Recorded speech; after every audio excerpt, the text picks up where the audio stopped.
மணிகண்டன், கல்லூரி மாணவிகளை தவறாக வழிநடத்திய வழக்கில் நிர்மலா தேவி குற்றவாளி என நீதிமன்றம் தீர்ப்பு வழங்கியுள்ளது. ஆனால் தண்டனை விவரத்தை நீதிபதி தற்பொழுது அறிவித்து வருகிறார்.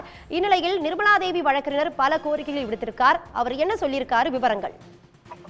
கடந்த 2018ஆம் ஆண்டு நாட்டையே உலுக்கிய நிர்மலா தேவி, பேராசிரியர் நிர்மலா தேவி வழக்கு பதிவு செய்யப்பட்டு தொடர்ந்து சிபிசிஐடிக்கு மாற்றப்பட்ட அந்த வழக்கானது ஸ்ரீவில்லிபுத்தூரில் ஒருங்கிணைந்த நீதிமன்ற வளாகத்தில் அமைந்துள்ள விரைவு மகிழா நீதிமன்றத்தில் நடைபெற்று வந்தது.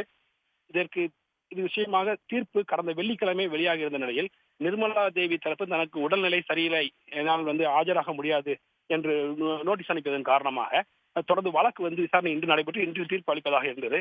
காலையிலேயே குற்றவாளிகள் என அறிவிக்கப்பட்ட A1, A2, A3, அதாவது நிர்மலா தேவி, பேராசிரியர் முருகன், ஆராய்ச்சி மாணவர் கருப்பசாமி 3 பேருமே கோர்ட் வளாகத்திற்கு வந்துவிட்டனர். கிட்டத்தட்ட 3 மணி நேரம் காத்திருந்தனர். தற்போது தீர்ப்பு வழங்கப்பட்டு பேராசிரியர் முருகன் மற்றும் ஆராய்ச்சி மாணவர் கருப்பசாமி, அதாவது A1, A2 2 பேரும் அக்யூட்டன் விடுதலை செய்யப்பட்டுள்ளனர்.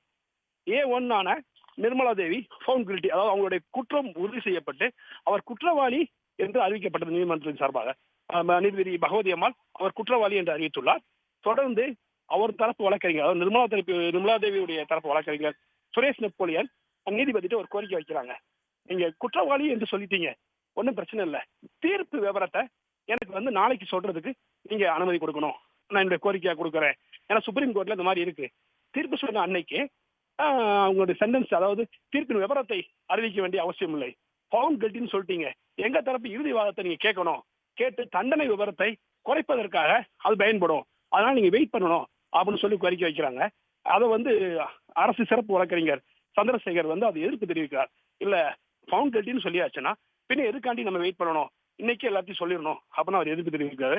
இருதரப்பு வாதங்களையும் கேட்ட நீதிபதி பகவதி அம்மாள் அவர்கள் ஒரு வாய்ப்பு கொடுத்திருக்காங்க. பிற்பகல் 2:30 மணிக்கு திருப்பி ஆஜராகி சுரேஷ் நெப்போலியன், நிர்மலா தேவியின் வழக்கறிஞர் சுரேஷ் நெப்போலியன் தனது தரப்பு இறுதி வாதத்தையும் இறுதி விட்னஸ் வச்சிருக்கிறாராம், அதை ப்ரொடியூஸ் பண்றேன்னு சொல்லியிருக்காரு. அந்த ப்ரொடியூஸ் பண்ணதுக்கு அப்புறம் தீர்ப்பு இன்றும் வழங்கப்படலாம், இல்லை என்றால் தீர்ப்பு ஒத்திவைக்கப்பட்டு நாளையோ நாளை மறுநாளோ வழங்கப்பட வாய்ப்பு இருக்கு. மணிகண்டன், தற்போதைய விவரங்களுக்கு நன்றி. உடனுக்குடன் செய்திகளை தெரிந்து கொள்ள சன் நியூஸ் பெல் ஐகானை கிளிக் பண்ணுங்க.